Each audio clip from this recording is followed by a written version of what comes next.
देखिए creative field में आप तभी आते हैं जब आपके अंदर शुरू से ही वो बात है, कहीं न कहीं अंदर एक सेंसिटिविटी छिपी हुई है जो दुनिया को, देश को, खुद को, औरों को देखने की, समझने की, उनकी समस्याओं को गहराई से समझने की और सोचने की जब एक क्षमता होती है तो क्रिएटिविटी अपने आप आती है ना? तो क्रिएटिविटी किसी चीज़ को डिटेल में देखना और उससे इन्फरेंसेस ड्रॉ करना ही क्रिएटिविटी है। चाहे वो पोएट्री का फील्ड हो, चाहे आप पेंटिंग के फील्ड में हो, चाहे आप सिनेमा में हो, हर जगह क्रिएटिविटी का की ओरिजिन तो वहीं से होती है। देखिए मेरे लिए क्रिएटिविटी मेरे लिए शौक़ था, ये मेरा प्रोफेशन नहीं है, तो इसलिए उस तरह की स्ट्रगल तो कभी नहीं रही। किसी जो नॉर्मली लोग जो स्ट्रगल करते हैं, तो जो चीज़ शौक़ से लिखी जाती है उसको आप एंजॉय करते हैं,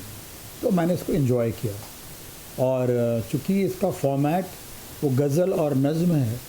जो कि पोइट्री का जो सबसे टफेस्ट फॉर्म है, गज़ल से टफ कोई भी पोइट्री का फॉर्म नहीं है, तो it requires a lot of concentration. बहुत ही ध्यान से, बहुत ही वक्त लगता है, बहुत ही सोचना पड़ता है, बार बार उसके थ्रू गुज़रना पड़ता है, उसको चेंज करना पड़ता है, तो एक प्रोसेस है। वो जैसे जैसे उसमें निखार आता है आपको वो अच्छे लगते हैं। तो मेरे लिए ये एक मेडिटेशन था, ये पूरा प्रोसेस एक मेडिटेशन रहा। तो स्ट्रगल तो बिल्कुल नहीं रहा, मैंने एंजॉय किया और एक तरीके से मेडिटेशन किया। ये सारे प्रेरणा, चूँकि मैंने लिखा है, एक किताब है पोइट्री की है, तो ऑब्वियसली इसकी प्रेरणा गवर्नमेंट से नहीं मिलेगी, इसकी प्रेरणा वहाँ से मिलेगी, उन लोगों से मिलेगी जो इस फील्ड में हैं। तो इस फील्ड में तो बहुत से लोग हैं जो ख़ास तौर से, क्योंकि मैं गज़ल लिखता हूँ और गज़ल का एक बेस उर्दू होता है, तो उर्दू के जो शायर हैं, चाहे वो साहिर लुधियानवी हों, चाहे वो फैज़ साहब हों, चाहे वो दुष्यंत कुमार हों, चाहे वो मजरूह हों, मजरूह सुल्तानपुरी हों, या और भी बहुत से अहमद फराज हों, तो कहीं न कहीं से वो इंस्पिरेशंस आते रहे हैं। लेकिन जो सबसे इम्पॉर्टेंट चीज़ रही है वो गज़ल की विधा, उसका जो स्ट्रक्चर की समझ, वो शुरू में तो शायद वो समझ नहीं थी, लेकिन धीरे धीरे एक आप उसको लगातार प्रयास करते करते एक उस पर भी नियंत्रण हो गया और फिर धीरे धीरे ये किताब बन पड़ी। तो पब्लिशर, जब आप राइटिंग फील्ड में, तो पब्लिशर का क्या रुझान है इस तरह के गज़ल और नज़्म के को लेकर? देखिए ये किताब सबसे पहले तो अभी उर्दू में आई है और गज़ल और नज़्म पे में ज़्यादातर जो मुस्लिम हैं उनका वो ज़्यादातर लिखते हैं, क्योंकि उनके पास उर्दू के लफ्ज़ भी हैं और एक परंपरा घरों में रही है। तो वो निश्चित रूप से उन्होंने इस किताब को छापने से पहले इसको देखा, पढ़ा, लोगों की राय ली और लोगों की राय लेने के बाद जब उनको लगा कि नहीं ये ठीक है, छापने के लायक है, तभी उन्होंने छापा। और ये अंजुमन तरक्की उर्दू हिंदुस्तान का उर्दू के फील्ड का एक बहुत ही जाना माना प्रकाशन है। तो उन्होंने ऑब्वियसली इसको देखा, समझा, परखा और फिर वो छापा इसको। और जहाँ तक हिंदी का सवाल है, जो कि अभी आने वाली है, वो एक राजकमल ग्रुप है, जो कि वो भी मेरे ख्याल से हिंदी के क्षेत्र में नंबर 1 पे ही है। तो उन्हीं का एक प्रकाशन है राधा कृष्ण, वो राधा कृष्ण प्रकाशन के अंतर्गत जो हिंदी वाली किताब है वो आएगी। देखिए मैंने जब किताब लिखी तो इस पर कोई मॉनेटरी एंगल नहीं था और न तो कभी हमारी बात हुई और न कभी शायद बात होगी, जहाँ तक प्रकाशक का सवाल है। लेकिन हाँ, चूँकि गज़ल लिखी है, मुझे लगता है कि ठीक ठाक हैं, कायदे की हैं, तो अगर इसको कोई अडॉप्ट करना चाहे, कोई लेना चाहे,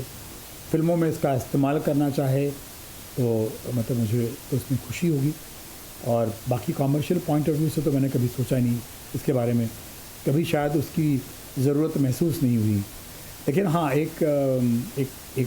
सिंगर है जो अभी कुछ गज़लों को वो कंपोज कर रही है और जल्दी ही वो गाने वाली भी है। बट अगेन अभी कभी कॉमर्शियल पॉइंट ऑफ व्यू पे कभी मेरा ध्यान नहीं गया, बट कभी ऐसा वक्त आएगा, कभी किसी को पसंद आएंगी तो शायद वो दिन भी आ जाए। देखने के अलावा और भी कुछ ऐसा होगा एस्पेक्ट आप में जो आप बताना चाहेंगे और जो करना चाहेंगे आगे को लेकर, विजन होगा कुछ चीज़ को लेकर?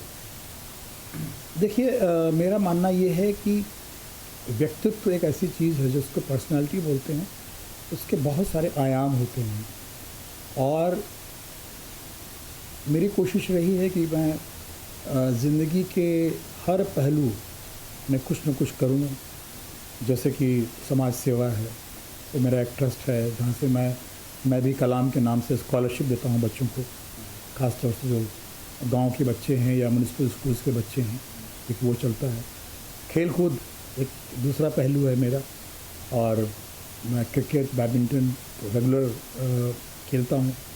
टेनिस और चेस भी खेल चुका हूँ, कभी कभी खेलता रहता हूँ। मुझे इंटीरियर डिज़ाइनिंग का शौक़ है, मुझे लैंडस्केपिंग का शौक़ है, और बट दोनों ही मैंने 2 फ्लैट की इंटीरियर डिज़ाइनिंग की और दोनों ही फ्लैट मेरे हैं। तो ये सारी चीज़ें मेरे लिए शौक़ है, मतलब कभी भी मैंने इनको किसी भी कॉमर्शियल पॉइंट ऑफ व्यू से नहीं देखा, और शायद इसीलिए मुझे ये सब करने में अच्छा भी लगता है। लेकिन ये भी देखा गया कि कोई भी इंसान अगर क्रिएटिव फील्ड से जुड़ता है तो अंदर उसको एक इच्छा रहती है कि एक सेलिब्रिटी स्टेटस उसका आगे चल के हो, एक नाम हो, एक पहचान बने। तो वो कहाँ तक आप सही मानते हैं, क्योंकि कोई भी काम ज़्यादातर आपको संतुष्टि भी करना चाहिए, तो ये चीज़ कहाँ तक सही है? देखिए, जहाँ तक पहचान का सवाल है, वो भी एक आपके व्यक्तित्व का पार्ट है। आप जो भी करते हैं आपको अच्छा लगता है, हो सकता है आपकी समझ ठीक नहीं है, लेकिन जब वो चीज़ ख़ासतौर से किताब हो, जब वो समाज में आती है, लोगों के पास पहुंचती है, जब आप उसको जब वो किताबें छपती हैं, औरों के हाथ में आती हैं, तो कहीं न कहीं ये भी चाह रहती है कि लोग इसको पढ़ें और इसको अप्रिशिएट करें, अगर अप्रिशिएट करने के लायक है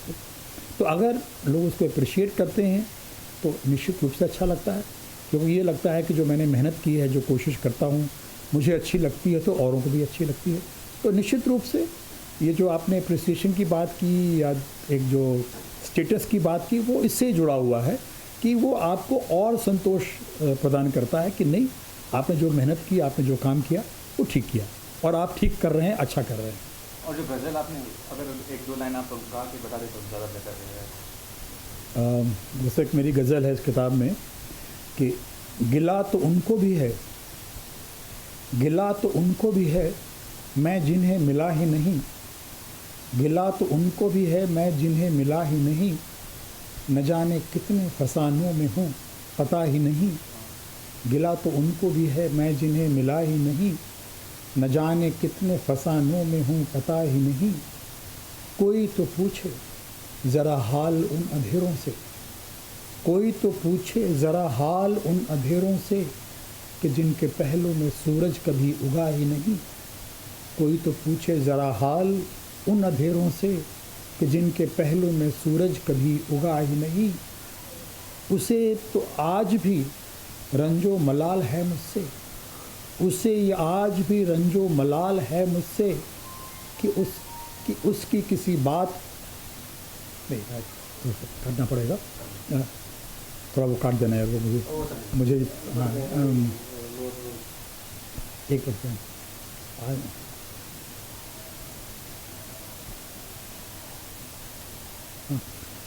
उसे तो आज भी रंजो मलाल है मुझसे